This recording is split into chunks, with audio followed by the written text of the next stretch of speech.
Hello guys, ಎಲ್ಲರಿಗೂ ನಮಸ್ಕಾರ. So ರಾತ್ರಿ ವೇಳೆ ಸುಮಾರು 12 ಆಗಿದೆ ಟೈಮು. ಸೊ ಯಾವುದೋ ಬಾತ್ರೂಮ್ ಒಳಗಡೆ ಹಾವು ಬಂದು ಸೇರಿಕೊಂಡಿದೆ. ಸೊ ಅದ್ರ ಮೇಲೆ ನಾವು ಬಕೆಟ್ ಇಟ್ಟಿದ್ದೀವಿ ಎಲ್ಲಿ ಹೋಗ್ಲಾರ್ದಂಗೆ. ಸೊ ದಯಮಾಡಿ ಬನ್ನಿ ಅಂತಂದು ರೆಸ್ಕ್ಯೂ ಕಾಲ್ ಬಂದಿದೆ. ಸೊ ಹಾವು ಬಂದುಬಿಟ್ಟು ಸಣ್ಣದಿದೆ ಮರಿ ಅಂತಿದ್ದಾರೆ. ಬಟ್ ಯಾವುದಾದ್ರು ಡೇಂಜರಸ್ ಸ್ನೇಕು ನಾನ್ ಡೇಂಜರಸ್ ಸ್ನೇಕು ನೋಡಬೇಕು ಹೋಗಿ. ಕಾಮನ್ ಉಲ್ಫೋ, ಕಾಮನ್ ಕ್ರೇಟ, ನಾಗರಾವ್ ಯಾವುದಂತ. ಸೊ ನನ್ನ ಹತ್ರ ಬೈಕ್ ಇಲ್ಲ ಗೈಸ್ ಸದ್ಯ ಹೋಗಲು, ನೈಟ್ ಟೈಮು. ಅದರಲ್ಲಿ ಈಗ ಗಾಡಿ ತೊಗೊಂಡ್ರೆ ಮನೆಯಲ್ಲಿನೂ ಗೊತ್ತಾಗುತ್ತೆ, ಬೈತಾರೆ. ಸೊ ಹಂಗಾಗಿ ಆ ಹುಡುಗ ಬಂದು ಮನೆಗೆ ಕರ್ಕೊಂಡು ಹೋಗ್ತಿದ್ದಾನೆ ಅವ್ರ ಮನೆಗೆ.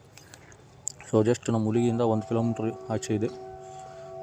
ಹಾವು ಬಂದುಬಿಟ್ಟು ಕಲರ್ ಬೇರೆ ಇದಣ, ಅದ್ರ ಮೇಲೆ ವೈಟ್ ಬಾರ್ಡರ್ಸ್ ಇದ್ದಾವೆ ಅಂತಿದ್ದಾರೆ. ಸೊ ನನಗೆ ಅನಿಸಿದ ಮಟ್ಟಿಗೆ ಕಾಮನ್ ಉಲ್ಫು ಇಲ್ಲ ಕಾಮನ್ ಕ್ರೇಟು, ಹೋಗಿ ನೋಡೋಣ.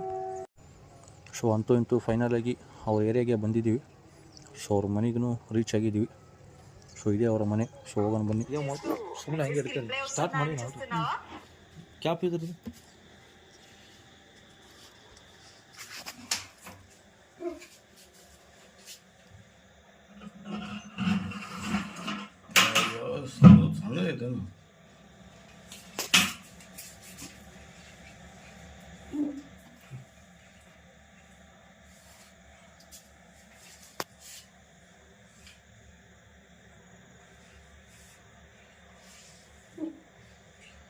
ಸಣ್ಣದು ನೋಡಕ, ಬಟ್ ಕಡೆದು ಭಯಂಕರ ಕಡಿತೈತಿ.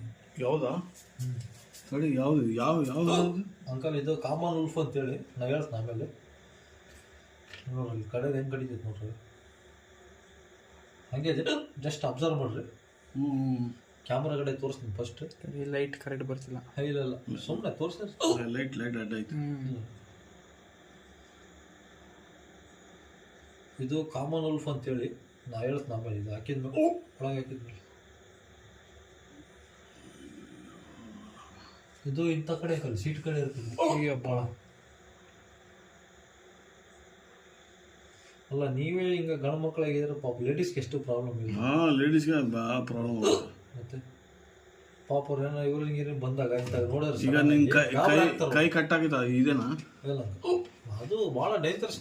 ಅದು ಭಾಳ ಡೇಂಜರ್ ಅಲ್ಲ, ಇದು ಸೆಮಿ ಡೇಂಜರ್. ಏನು ಕಾಮನ್ ಇದು ನಾನು ಏನೋ ವಿಷಯ ಅಂದ್ರೆ ಹುಷಾರಾಗಿಲ್ಲ. ಇಂಥ ಕಡೆ ಇರ್ತೈತಿ, ಇಲ್ಲಿ ಸೀಟ್ ಅದು ಇಂಥ ಕಡೆ ಇರ್ತೈತಿ. ಆಕ್ಚುಲಿ ಅಲ್ಲೇ ಅಲ್ಲಿಂದ ಬಂದಿರ್ತೇನೆ ಗೊತ್ತಿಲ್ಲ. ಹಂಗಂತಲ್ಲ ಕಾಮನ್. ಸ್ಟಾಪ್. ಒಮ್ಮೆ ಹಾವನ್ನ ಸರಿಯಾಗಿ ನೋಡ್ರಿ ಗೈಸ್. ಯಾಕಂದರೆ ಕಾಮನ್ ಕ್ರೇಟು, ಕಾಮನ್ ಉಲ್ಫು, ಕಟ್ಟಾವು, ತೊಳೆದಾವು ಇವೆಲ್ಲ ನೋಡಲು ಸೇಮ್ ಇರ್ತವೆ. ಸ್ವಲ್ಪ ಕಲರ್ ಅಷ್ಟೇ ಡಿಫ್ರೆನ್ಸ್ ಇರುತ್ತೆ. ಸೊ ಹಂಗಾಗಿ ಪ್ರತಿಯೊಂದು ವೀಡಿಯೋನ ಹಾಕ್ತಾ ಇರೋದು. ಸೊ ಒಂದು ಅಂತೂ ಇಂತೂ ಸೇಫಾಗಿ ರೆಸ್ಕ್ಯೂ ಮಾಡ್ಕೊಂಡು ಬಂದಿದ್ದೀವಿ. ಒಂದು ಒಳ್ಳೆ ಜಾಗಕ್ಕೆ ರಿಲೀಸ್ ಮಾಡ್ತಾಯಿದ್ದೀನಿ ಈಗ. ಸೊ ದಯಮಾಡಿ ನೋಡಿ ನೋಡೋಣ, ಸುಮ್ಮನೆ ಇರಬೇಡಿ, ಲೈಕ್ ಮಾಡಿ.